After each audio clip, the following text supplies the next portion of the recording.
Hello. A very good morning to all of you. I'm very excited to be talking to you about moderating this panel, which is Social Innovation, the Next Frontier. I'm also very excited to have two amazing participants in this panel, one himself being a social innovator, Mr. Panikar, as well as one of the captains of the industry in impact investing, Ms. Prachi Windlass Jain. There's a small image that I need. Nidhi, can I get the image, please? So really what we're here to talk about is what is the next frontier in social innovation. So if you could just look at the image that's over there, there's two headlines that we've sort of curated. The first one says, BlackRock's message, contribute to society or lose risk losing our support. And the second one says, artificial intelligence for social impact.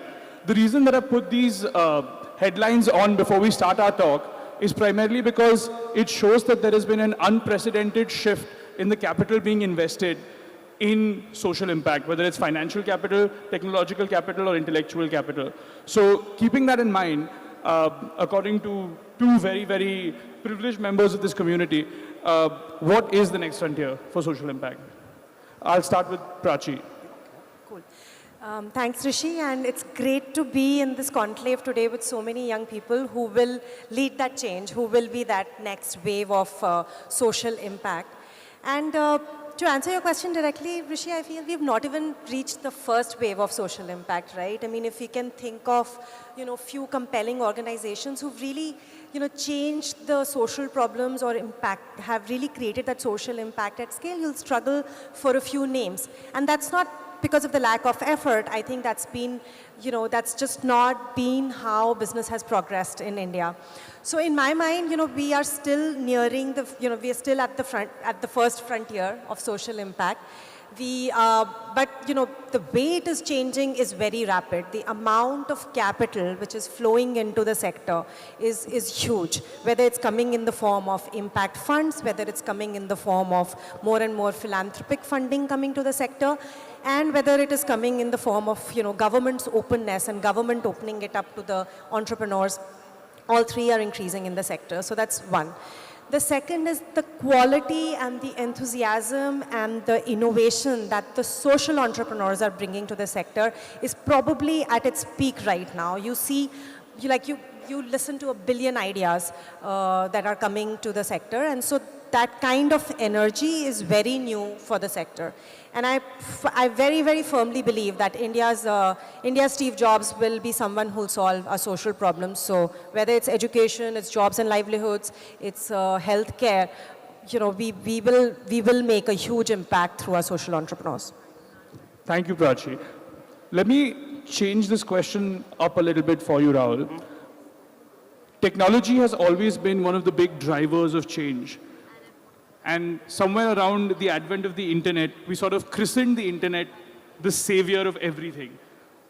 Obviously, it hasn't quite turned out to be all that we hoped it would be. And now the new buzzword that sort of is on the precipice of becoming the savior of everything is artificial intelligence. As somebody who works with an institute which is trying to direct that intellectual capital towards good, is AI going to disappoint us the same way the internet did? How is it structurally different? What are the big differences between the advent of the internet and how artificial intelligence can be integrated into social impact? So before I start, I have a long-standing debt of gratitude to express with the Canadian people. So my last company that I started, a company called Embrace, we developed incubators that work without electricity to help premature babies in developing countries. But we got our first start from a Grand Challenges Canada grant. Okay? Now, look at the irony of this. It's two American and two Indian innovators in an elite US university in Silicon Valley who were funded by the Canadian government to go start a company in India to help the poor people's babies of the world. Thank you, my generous Canadian friends.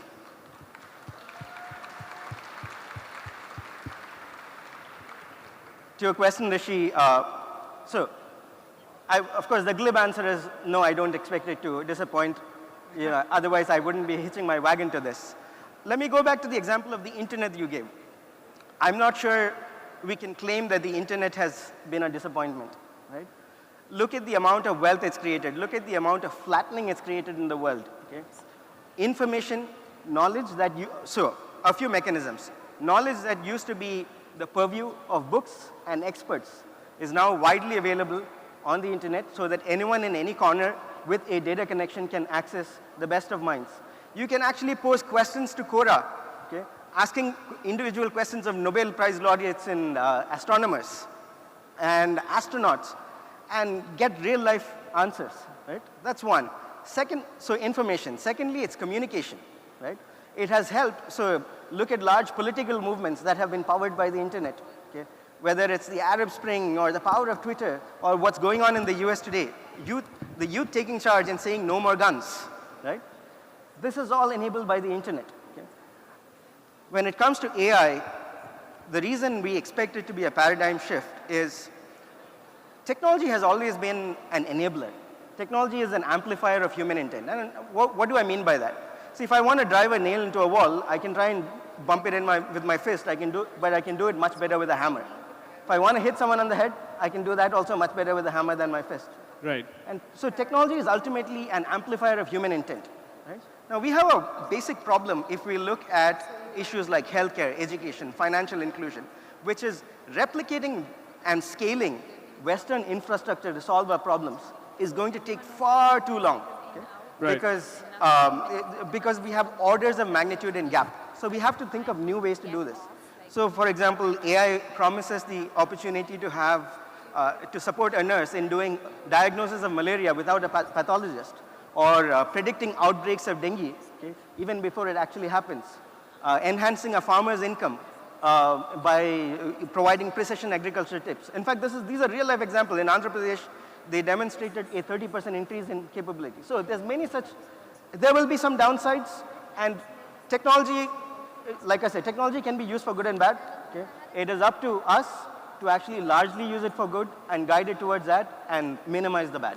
So almost like handheld devices helped users skip a generation and an infrastructure of communication, AI can help us skip an entire generation of infrastructure when it comes to development. That is the promise. Instead of expecting that we will train and a lot of doctors and increase our medical workforce by a factor of 10 or 100, okay, let's augment. Instead of expecting that teachers will be upskilled, millions of teachers will be upskilled instantaneously, right. Let's actually use these technologies, and we need to do banking without banks and so on. I could keep going. Very interesting. Coming back to you, Prachi, I think one of the key questions that everybody has with regard to impact investing is how does the investment model really work? At what point does the return on investment become more or as important as the impact that it's causing? How do you evaluate something in an impact investing framework? And if we have to keep going to the next frontier of social innovation, is impact investing going to sort of be leading the charge towards creating that new frontier? Is the disproportionate amount of capital in the future going to come through this route towards the social entrepreneurship sector? Sure.